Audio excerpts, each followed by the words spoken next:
Assalamu alaikum wa rahmatullahi wa barakatuh. All of us live different lifestyles. Some of us, maybe out of insecurity, we want to live a ornate life. We want to impress other people. But there are others who can very well afford it, prefer to live simply. Now, living simply, to me, it's almost like an antidote to the kind of issues that people are going through in today's life. And the question we're going to ask is something we want you to reflect on. How would you classify your lifestyle? Why do you live a life like this? Do you live a life because you impress your neighbor, your friends, and say, look at me now, I'm the man? Why? Why do we do this? But there are those who do not mind how others perceive them. They're happy to lead a simple life. Sophia, coming to you, in terms of living simply, what are some of the thoughts that come to your mind?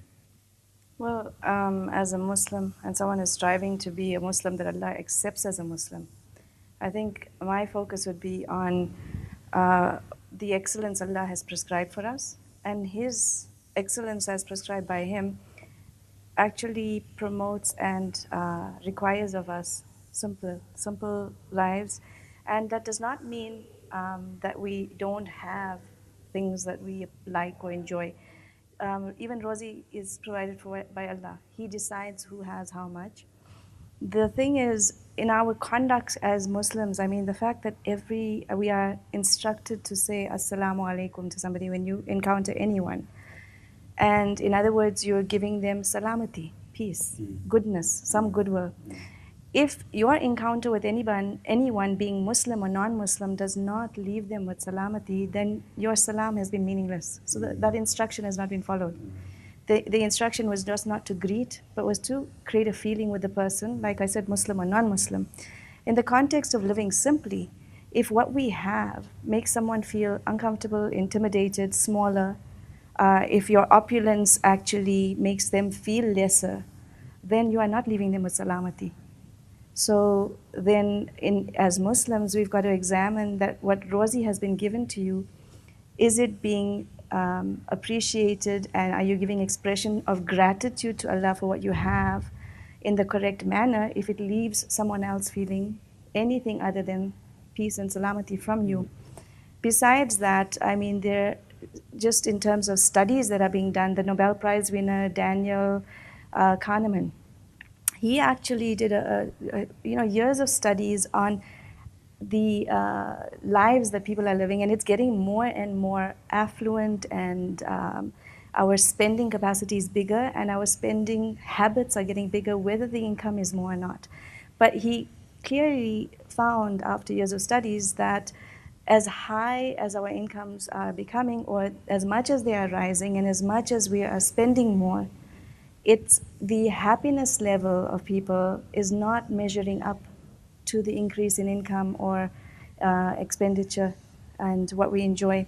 So if people are aspiring to get more happiness out of this study is showing that this is not happening. And that's because if we bear in mind that anything done Allah's way has khair and barakat in it, there's goodness in it, and it's lasting. What's nice is that the lasting effect of it is fid dunya hasanato wa fil akhirati hasanato. There's the best in this life and the best in the akhirah. Done any other way, it's short-lived. The pleasure you get, it runs out of steam, and you're looking for something else. You need more and more, and then there's never a satisfaction.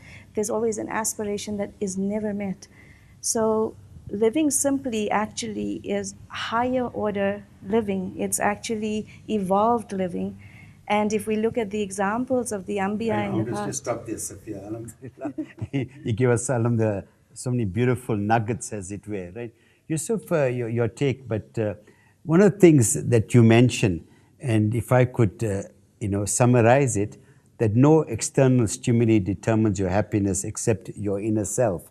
Because there is a notion, people, and we're not saying you should not have abundance, but if that abundance defines who you are, then it's problematic.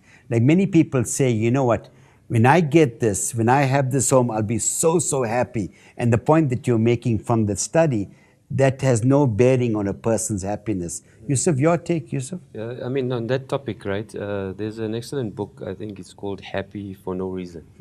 And that's exactly what they're saying, right? What we've gotten into a world of this consumerism, and I think the Western world has created this, right, with this material, focus on the material. And so our value systems have now been altered to believe that an external or an extrinsic success defines happiness. And I think we all can understand, right, that you'd go out and buy that fancy car, or you'd go and buy that new house, and the happiness that you get is short-lived, right? You'd enjoy it for that small period, and then it goes. But there's a different joy when you've accomplished something from an intrinsic perspective, an internal perspective, when you've developed yourself. Because the greatest asset that has been given, and I think Sophia mentioned it, from our Creator is this gift of uniqueness to share with the world. And if you nurture that asset, which is the greatest asset, then you're going to get that happiness and that joy and all the success that you wish to get.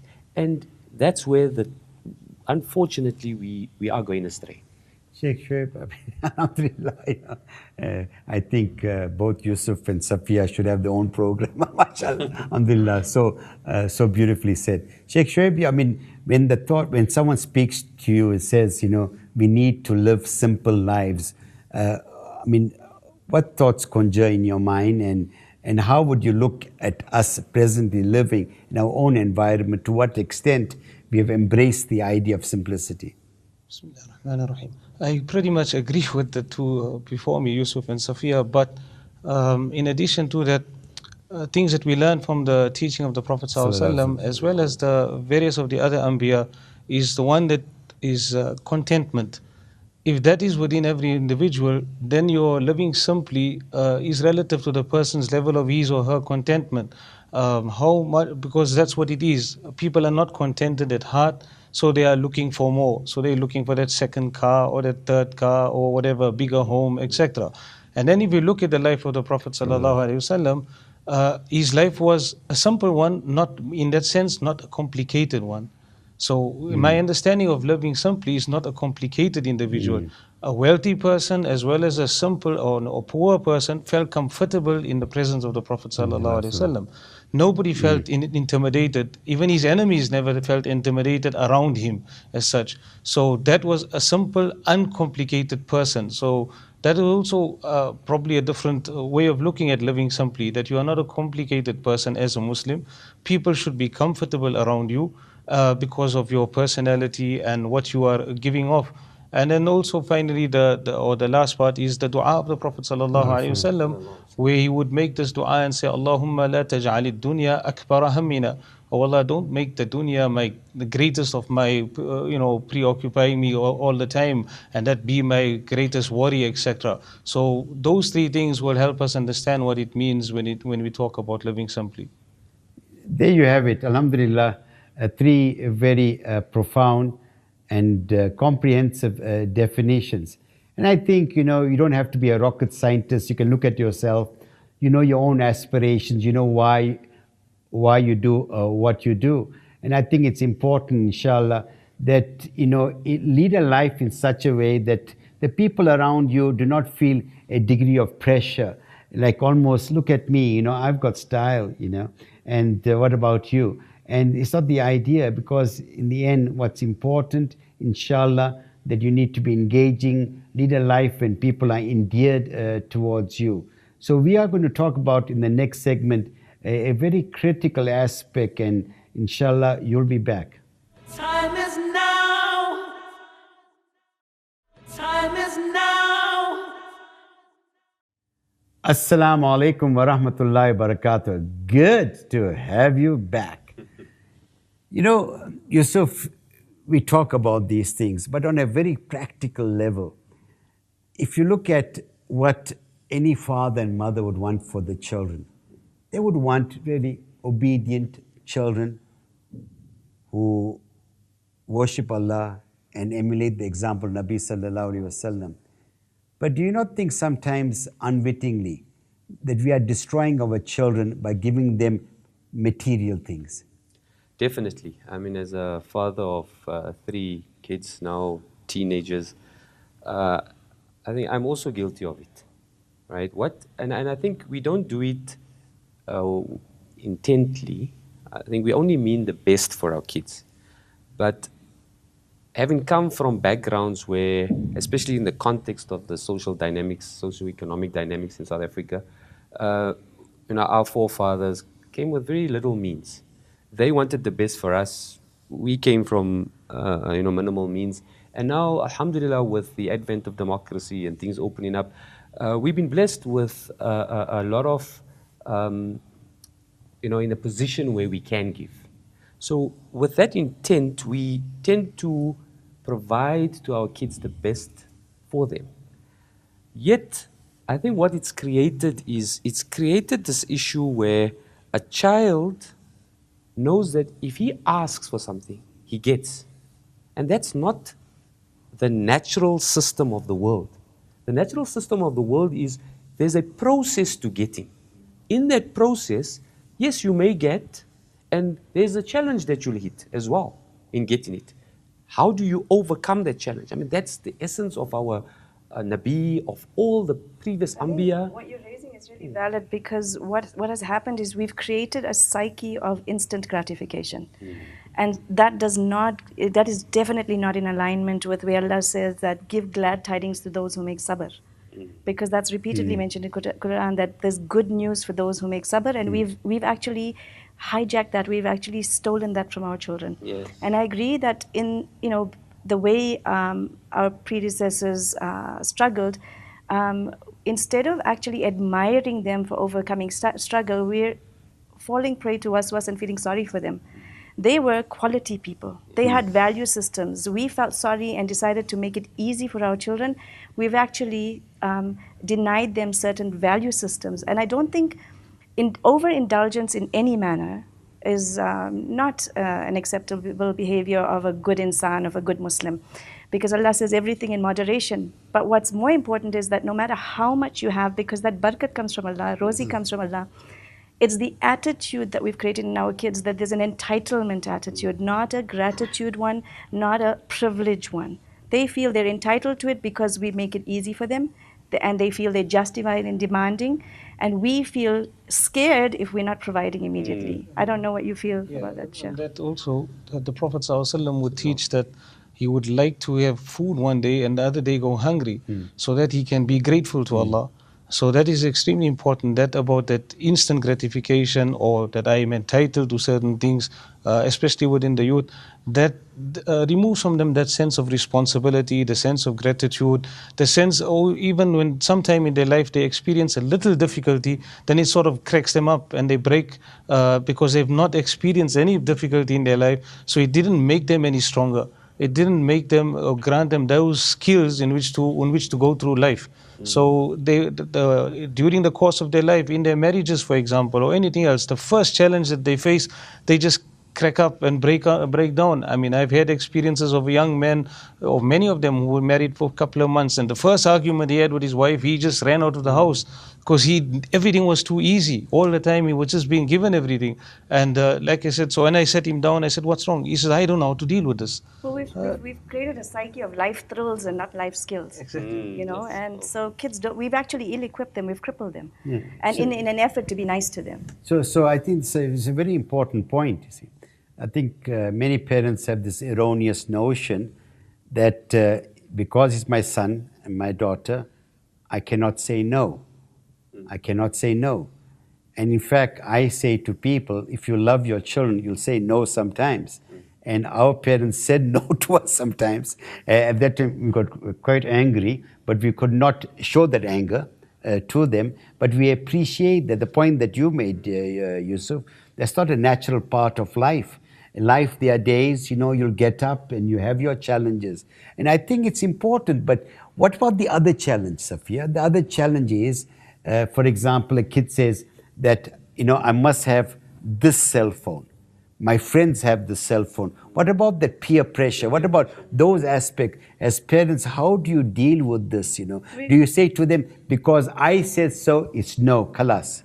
Well, we're caught up in a dilemma because if Allah says that, and the dua of Ibrahim alayhi salam in Surah Ibrahim, actually, Surah 14, where he actually says, Ya Allah, make me one who establishes, who is Aqimus Salat, and my children, my offspring, Aqimus Salat. Now, Aqimus Salat is not Salah on the Musalla because the Salah was the reminder. There's an ayat in Surah Ankabut where Nabi Sallallahu Alaihi Wasallam is told by Allah that recite the wahi, which is what we do on the Musalla, and then Aqimus Salah, and then establish Salah. So establishing Salah was whatever ayat I made ruku and sajda to, whatever I bowed down to. In other words, if I'm going to bring up my child like this, there's an ayat about it.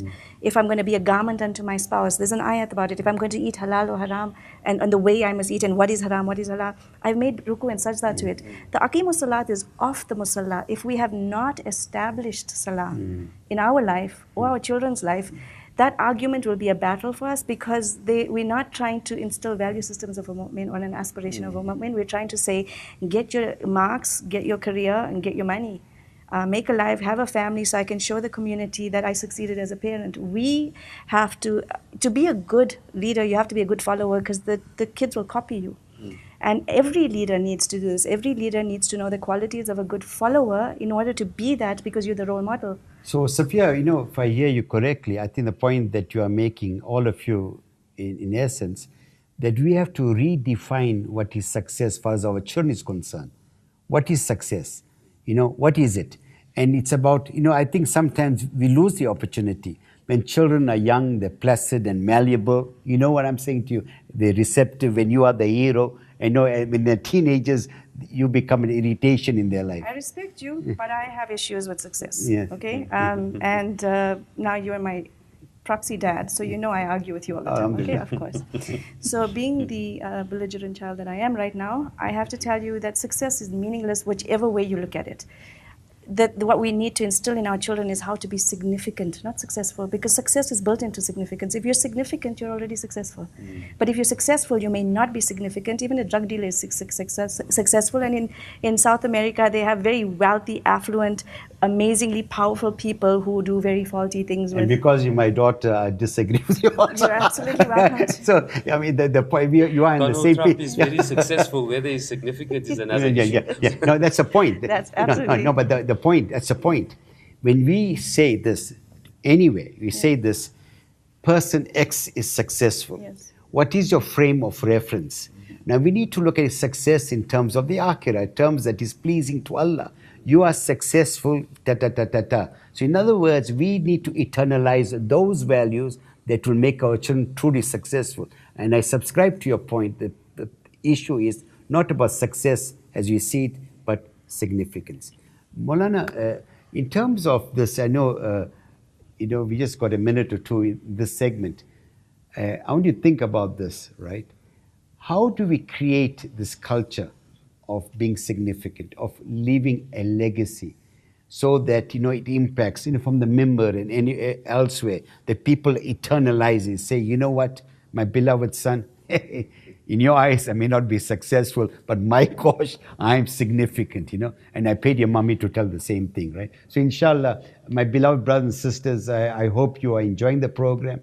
I'm having a great time and I like it. Time is now. Time is now. Assalamu alaikum wa rahmatullahi wa barakatuh. When discussions are animated, I say, I like it. Right? Sheikh Shoaib, in terms of the discussion, in terms of the question I asked you, what is it that we are doing wrong? Why is it that we speak about it, we speak about Nabi sallallahu alaihi wasallam, we wax lyrical about his lifestyle, but yet we do things that are completely opposite to it? Very important question, and it's not very easy to answer that one as well. But when we look at the life of the Prophet ﷺ, and then there's certain things I think that we need to focus on. One of which is, I think from a young age, probably trying to educate even the youth, is on the purpose of creation. Why are we on earth? And then we go back to the whole concept of Khalifatullah, that yeah, Allah has created us as vicegerent of His on earth, but what is our duty? And then that is explained with the Prophet ﷺ when he says, Khairun nas anfa'uhum linnas, the best of people are those who are of benefit to people. And that's what Safiya said earlier, where you are significant, you're making some kind of difference in your own life and in people's lives, etc. That's when our youth and we as adults also need to learn that how much of a difference have I made in my life. I am 50, 60 years old, whatever the case may be. What difference, what impact have I made? And then we look back at history and we can draw on certain personalities, and one that comes to mind is as amazing one is that of Muhammad al-Fatih, the one who had conquered Istanbul. I mean, if you look back at his story, when he was a young boy and he overheard the hadith from his teacher about the blessed be that army that conquers Istanbul. And as a young boy still leading Quran and stuff, he asked his teacher, has this been done? And the teacher said, no, the Sahaba tried, but they had failed. And he said, I will do that. And the teacher still told him, you're still young, concentrate on your studies. That stayed at the back of his mind. And when he was about 20 or 21, he led the Muslim army to conquer Istanbul. So that's the type of thing that we actually need. He made the difference, or it was implanted in him somehow in a young age, at the age of 12, and that stayed in his mind, and it actually made a difference later on. Sheikh Shoaib, you know, it's such a significant point, right? The idea of understanding what your purpose is.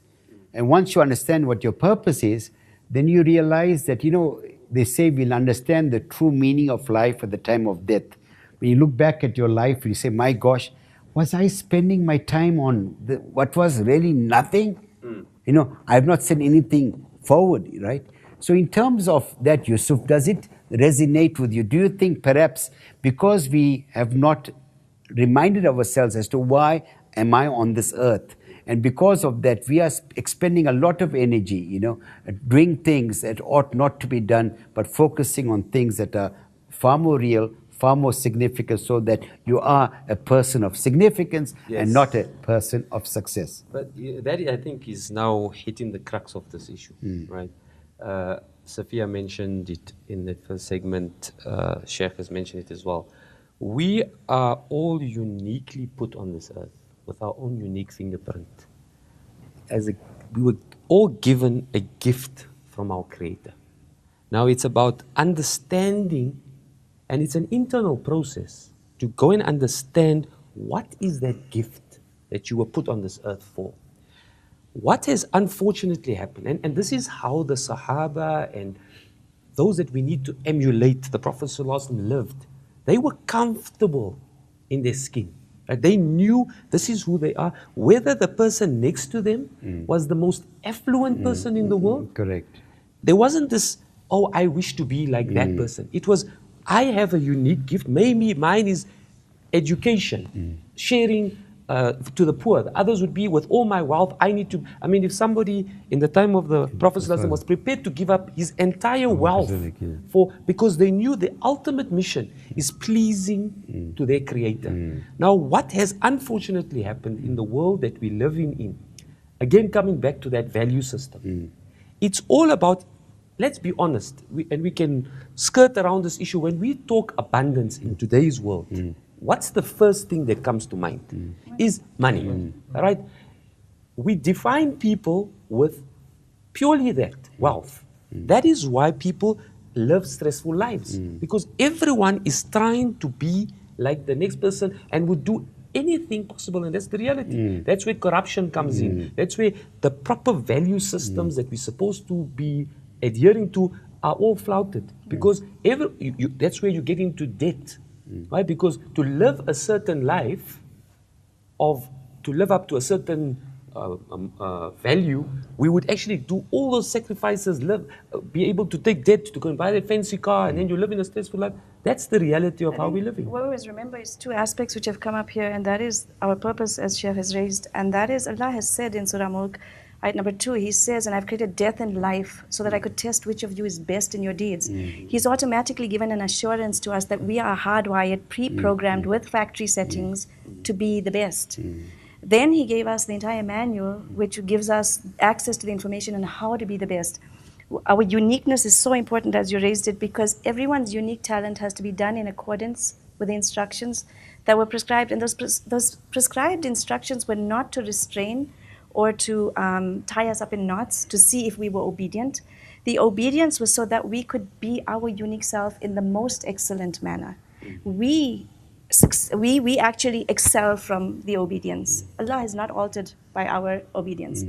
The second aspect that you've brought on, besides the purpose, which Allah has said that your whole purpose is to be the best at whatever you designed at, whatever we have, even if it's wealth, and you're right about one thing, I think we have to see it in two ways. Abundance is not only money, and sometimes abundance of love, and not sometimes, abundance of love, spirituality, connectedness with Allah, connectedness with people, and having a love for Allah in a manner which makes Him so pleased with you that He puts love in the hearts of even strangers for you. The person I think of most right now when I'm saying this is Junaid Jamshed, the marhum Shaheed. Right now, when people talk about his funeral, they say that they don't believe any statesman in the country, his country, had that kind of response and around the world. We know him he was a wealthy man. Allah had given him a lot of barakat, and he got the wealth after he changed his life. He had wealth before, but what he had afterwards was like the story of Ayyub alayhi salam, where when he lost everything, he had even more after Allah returned it to I him. just want to say something on that, because what's very interesting is when I got to meet him when I was in Hajj, he mentioned to me when he gave up, I mean, obviously his life previous to giving up all the music and that, he was wealthy and he was very powerful. Yes. When he gave it up, he said he went through some very lean years, right? You would know better because you knew him. And at times he doubted, right? But he had that, what did they have? They had that yaqeen, that faith that Allah will provide. Now, and isn't it? Absolutely. And you met him and you saw that in him real life. The person behind the scenes, the person not on stage, the person you met in a room who was just talking, and he was serving you. He was trying to make you comfortable. Okay? I'm reminded of a similar incident though, of one of the great shuyukh in Damascus. He's still alive, and he said when he was still young and studied under his father, who was one of the great muftis of Syria, and at the time there was no TV and stuff, so he used to listen on the radio and hear about this minister flying around and this ambassador flying around. So he told his father, I think I want to become an ambassador. So his father asked him, he was about 9 or 10 years old, and his father asked him why. He said, so I can travel all over the world and enjoy myself like that. So his father says, his father said to him, what if you do all of that in the service of Allah? He said, it stayed at the back of my head, but I didn't understand it. And now when he's about 45, 50 years old, he says, I understand it now because I've traveled in the world delivering talks on Islam, and the ambassadors and ministers sitting at my feet listening to me. I said, now it made a difference. Now it all, sort of fell into place what my father told me when I was 8 and 9 years old. So, yeah. I think in a summary, because we were talking about simple living, in a nutshell, if we realize that if we aspire to excellence but in sajda means that I live every ayat of the Muslim, the ones that are relevant to me. Obviously, with my baby now being 19, the ayats about nursing a baby child are not relevant to me right now, if they may have been relevant at some time. But what is significant in the ayats for my life right now, the minute I'm doing that with humility, with obedience, with sajda to Allah, and I'm being a doctor or a life coach or a motivational speaker or humanitarian aid worker or all the successful things that you all are, then I'm doing it in a manner of excellence that's pleasing to Allah, because we can do anything. Whatever our rozi is going to come to us. We can either earn it halal or haram, it'll still come to you. But your success in the akhirah is based on your significance in this life, and done in obedience, you end up being a significant, excellent person. It's funny, because as you were speaking, this idea struck me, that when you talk about simplicity, we don't normally attach it to excellence. You just think about it, right? And and what you said, and about also, Maroon, Junaid, may Allah grant them high status in Jannah, and I know what you're talking about, alhamdulillah, right? The whole thing in life is this, that we are never satisfied, and one of the things that you spoke about, there are two metaphors. I'll just use one metaphor. I came across this in one of the introductions, the translation of the Quran. It says that, all of us, the ship requires water to sail in the ocean. Without the water, it cannot sail. But if the water gets into the ship will sink. The metaphor is we need the dunya to live. But if the dunya comes into our heart, we will sink. Absolutely. I mean, it's very, very powerful, right? Yes. So it's about knowing, seeing it as a means rather than end into itself. The way we work, we are so frenetic in our life, so busy doing it. At what expense? Suddenly you find that even your family doesn't even know you, you know. So, alhamdulillah, these are very, very exciting topics and ideas. But at the end of it all, really, what we want for you and for ourselves, that we must not have any regrets. What is holding you back to at least reflect? Reflection is part of who we are. All believers reflect, and I have no doubt, through reflection, you'll confront your real self before death confronts you. Time is now. Time is now. Assalamu alaikum wa rahmatullahi wa barakatuh. Yes, living simply. Because when you go to bed, you alone can fight your own demons. I recall, Yusuf, someone telling me this. It's not so much about living within your means, but I believe you should live below your means.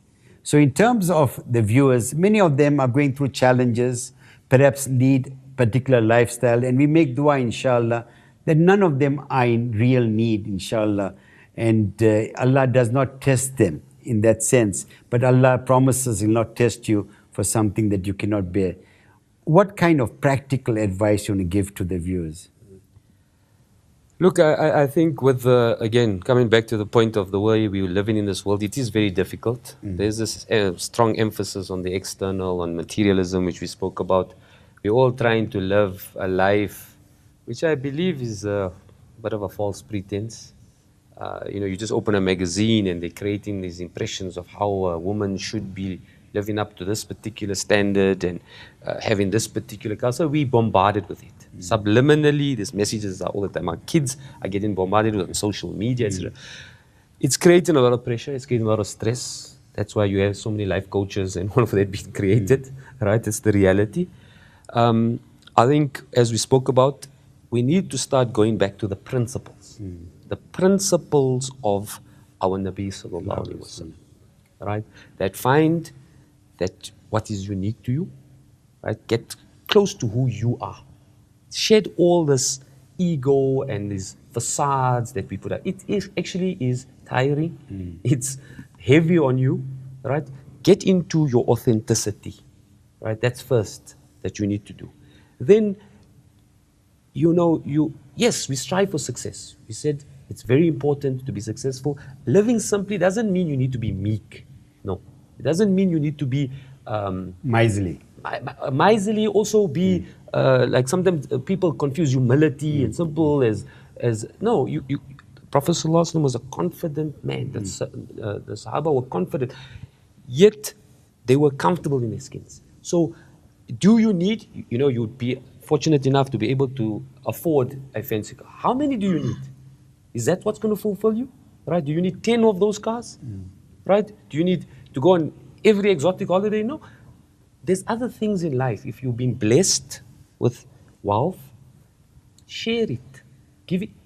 Understand when you're giving, that's what was it about. It's about, and I think Safiya mentioned, spirituality is not just about the connection with your Creator. It's about that relationship with humanity. And if we care, and that's how our forefathers were, right? They cared about other people. So if you start bringing those elements in your life, I think you can actually end up out of that situation where you're in. Sheikh? 100%. When Allah refers to the Prophet in the Quran, saying لَقَدْ كَانَ لَكُمْ فِي رَسُولِ اللَّهِ أُسْوَةٌ حَسَنَةٌ, that the Prophet was an ideal and the best example. So if we look closely at that, in every aspect of his life, there was an example. So, and for every person, so for a poor person, for example, he can draw on the Prophet ﷺ's life in the days when the Prophet had nothing to eat. For a wealthy person, he can draw on the Prophet ﷺ's life on the day when he received booty and there was a lot of wealth in front of him. For a person who's a leader, he can draw from the Prophet when he led his army.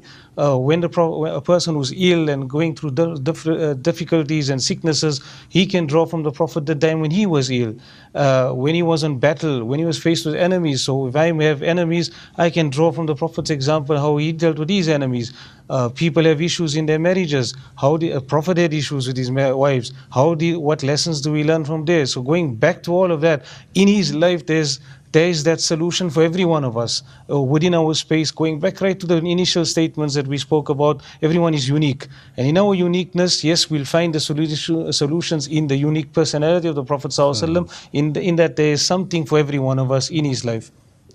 Sophia? Essentially, and this is a very personal thing, and if it works for others, and I'm happy, but I think for me, the simplicity aspect was most relevant when I realized that I had to make my nafs bow down to ayat, not just my forehead on the musalla.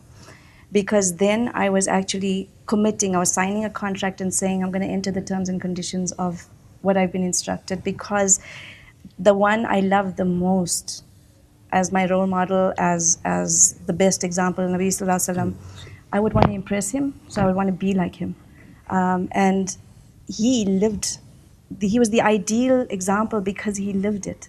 And so when my nafs bows down, then it's already simplicity, because then the fears of wanting, having, competing, trying to measure up to other people, they don't count. And to a certain extent, yes, I agree that the Sahaba were comfortable in their skin, but I also know they were not.